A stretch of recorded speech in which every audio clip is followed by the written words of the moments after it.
আজকের যে আয়োজনটা, এটা আসলে একজন মুসলমানকে মুসলমানিত্ব তৈরি করার লক্ষ্যে, আসলে তাকওয়াটাকে অর্জন করার লক্ষ্যে আসলে এই রোজা দুনিয়াতে আসা। এর আরো ছোট করে যদি নিজের মতো নিজের ভাষায় বলতে চাই, তাহলে সেটা হচ্ছে আল্লাহকে মনের মধ্যে সেট করে ফেলা, আল্লাহর ভয়কে নিজের মধ্যে লালন করা। তো সেই আল্লাহর ভয়কে নিজের মধ্যে লালন করে দুনিয়াতে যদি পরিচালনা করতে চাই, তাহলে এই শিক্ষকদের প্রয়োজন হয়।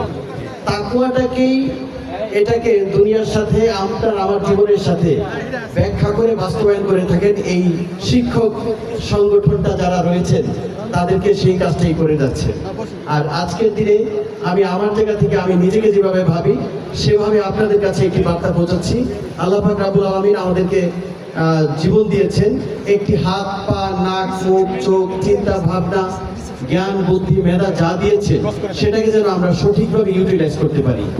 এই চোখ দিয়ে যেন ভালো কিছু দেখার চেষ্টা করি, হাত দিয়ে যেন ভালো কিছু কাজ করার চেষ্টা করি, মন দিয়ে যেন মনের মধ্যে ভালো কিছু লালন করি, এবং চিন্তা ভাবনাকে যেন অবশ্যই ভালোভাবে করি।